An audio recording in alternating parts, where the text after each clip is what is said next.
Beast tamer episode 1 की starting में हम लोग देखते हैं हमारे मेन कैरेक्टर अपने टीममेट्स के पास जाता है और उसके टीममेट्स सभी हीरोज हैं, बट वही अकेला एक बीस्ट टेमर है। तभी उनके ग्रुप का लीडर रेन को टीम से फायर कर देता है, यानी कि टीम से वो उसको निकाल देता है। ये सुनकर रेन को बिल्कुल भी समझ नहीं आ रहा होता है कि आखिरकार ये हुआ क्या। जिसके बाद रेन हमें बताता है कि बीस्ट टेमर वो लोग होते हैं जो कि एनिमल के साथ कम्युनिकेशन कर सकते हैं और उनके साथ कॉन्ट्रैक्ट बना सकते हैं, और उन एनिमल्स को टेम करने के बाद बीस्ट टेमर उनकी एबिलिटीज और स्ट्रेंथ का यूज कर सकते हैं लड़ने के लिए। बीस्ट टेमर मॉन्स्टर से कॉम्बैट लड़ाई में अच्छे नहीं होते हैं, इसलिए उसे एक पार्टी ज्वाइन करनी पड़ी जो कि हीरोज की पार्टी थी, और वो उसके ऊपर काफी ज्यादा ट्रस्ट करता था। लेकिन उसका ट्रस्ट अब टूट चुका है क्योंकि उसके टीममेट्स उसको अपनी टीम से निकाल रहे हैं। रेन उनसे पूछता है कि आखिरकार मुझे रीजन तो बताओ, तुम मुझे टीम से क्यों निकाल रहे हो।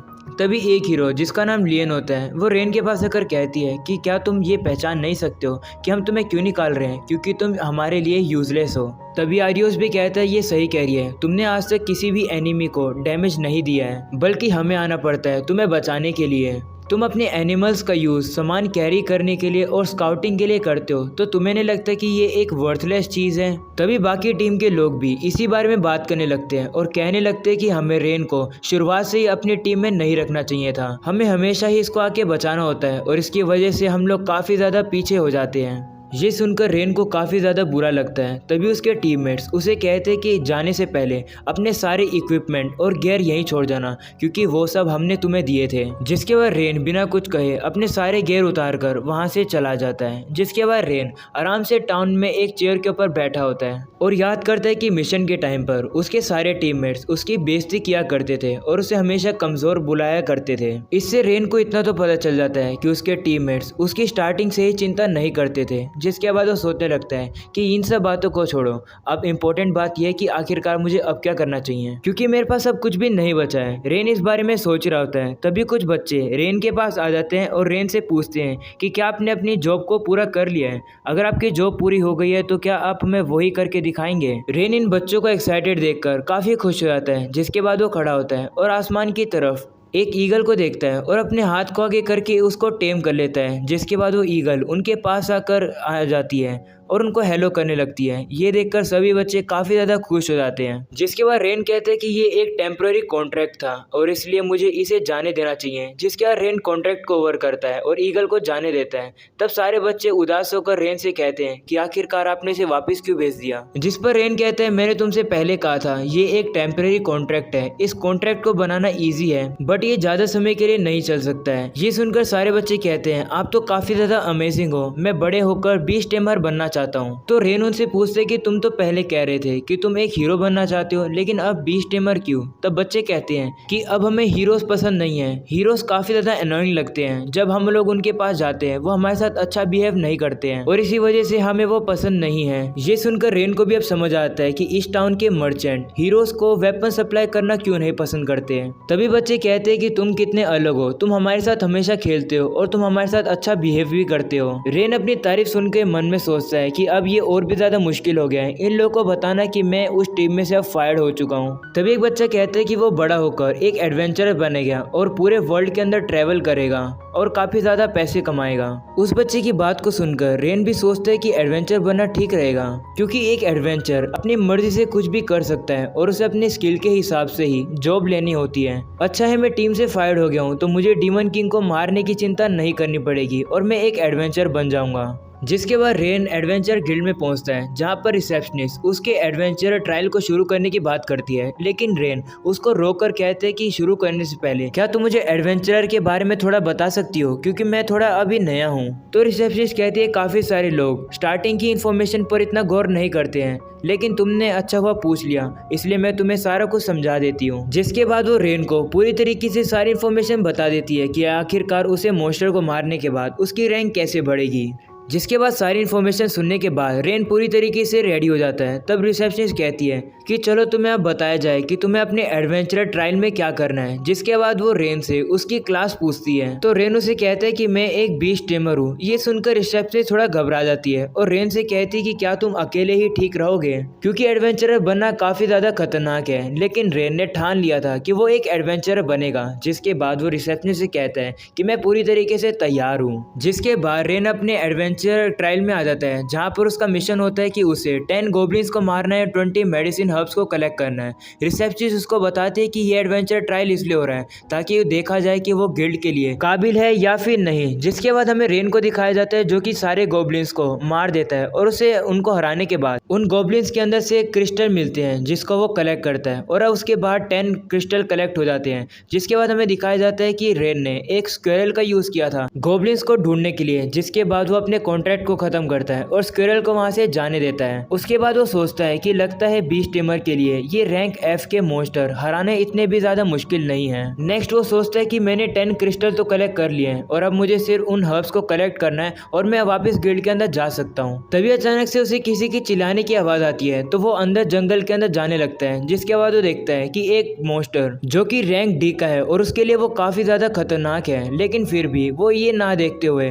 उसके ऊपर हमला करने की कोशिश करता है, लेकिन उसका जो नाइफ होता है वही टूट जाता है। जिसके बाद टाइगर को काफी गुस्सा आ जाता है और वो रेन को दूर फेंक देता है और इसी वजह से मॉन्स्टर डिस्ट्रैक्ट हो जाता है और रेन की तरफ आने लगता है। ये देखकर रेन कहता है मुझे पता था मैं इसको हरा तो नहीं पाऊंगा, लेकिन मैंने टाइम तो निकाल लिया जिससे कि वो लड़की यहाँ से भाग पाए। तभी रेन उस लड़की से वहां से भागने के लिए कहता है, लेकिन वो लड़की वहां से भागती नहीं है। जिसके बाद वो काफी एक ऊंची छलांग लगाती है और आसमान में जाकर वो कहती है कि मैं अपनी पूरी स्ट्रेंथ का यूज कर लूंगी। जिसके बाद वो टाइगर के ऊपर काफी ज्यादा जोर से लात मारती है जिससे कि टाइगर वहीं पर ढेर हो जाता है। ये देखकर रेन काफी हैरान होकर उससे पूछते कि तुम कौन हो, लेकिन वो लड़की जवाब नहीं देती है। जिसके बाद रेन सोचने लगता है कि इस वर्ल्ड में ऐसी भी कोई बीइंग होते हैं जिनके पास काफी खतरनाक पावर होती है और उनको हम लोग अल्टीमेट स्पीसीज कहते हैं। अल्टीमेट स्पीसीज में फेरिस या फिर डेमीगॉड्स आते हैं, लेकिन उन्हीं में से एक काफी ज्यादा रेयर स्पीसीज भी होती है जो कि होती है कैट स्पिरिट, और ये लड़की एक कैट स्पिरिट है। ये देखकर रेन काफी ज्यादा हैरान हो जाता है। तभी वो मॉन्स्टर वहां से डिसअपियर होने लगता है, लेकिन वो लड़की वहां से जा नहीं रही होती है, वो बेहोशी की हालत में होती है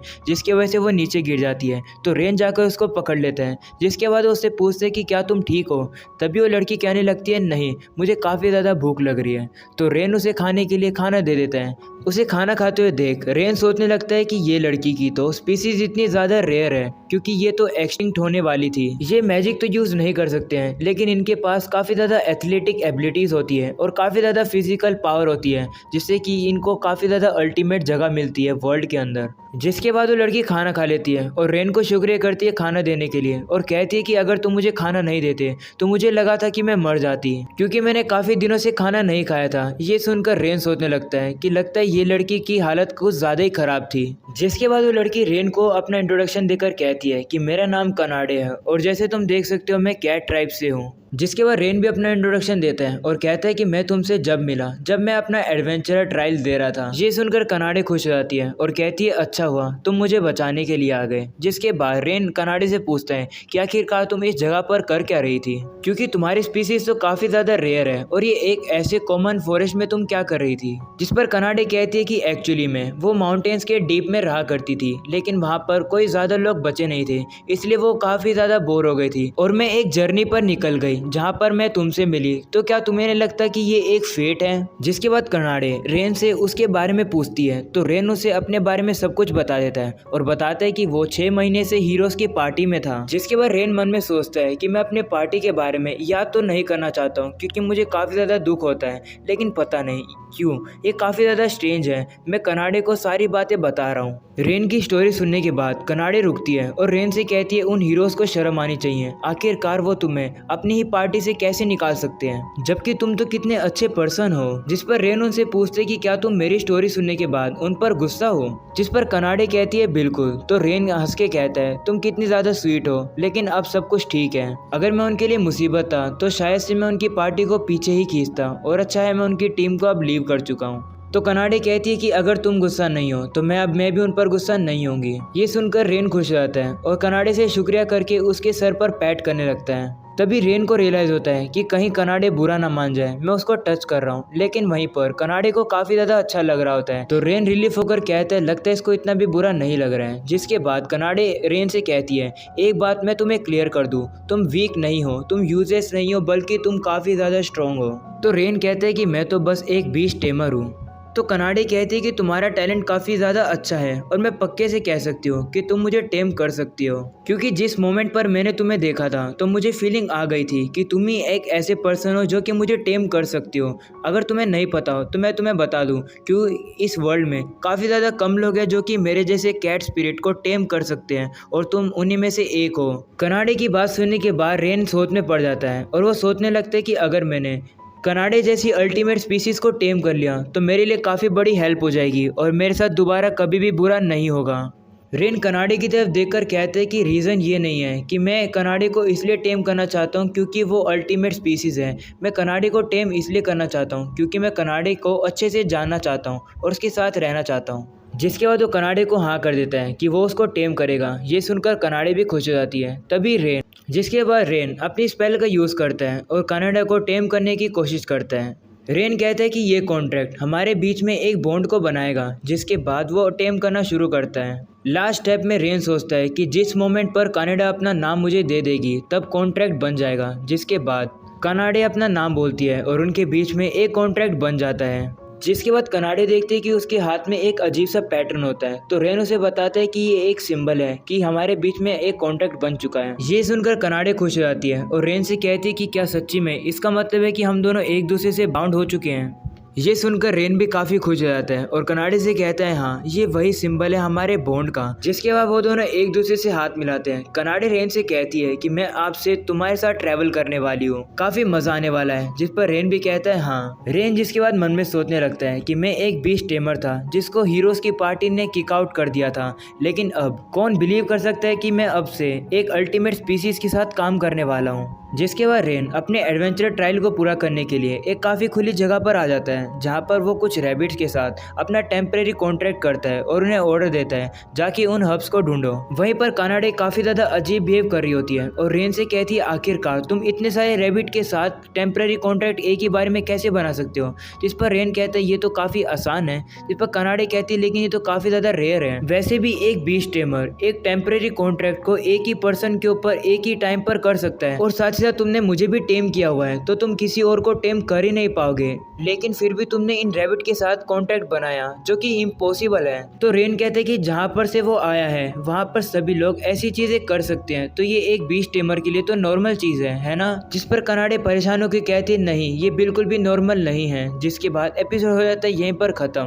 तो गाइस अगर आप लोगों को ये वाला एपिसोड पसंद है तो जोर से लाइक करके जाना। मैं मिलूंगा आप लोगों से इसकी नेक्स्ट वीडियो में।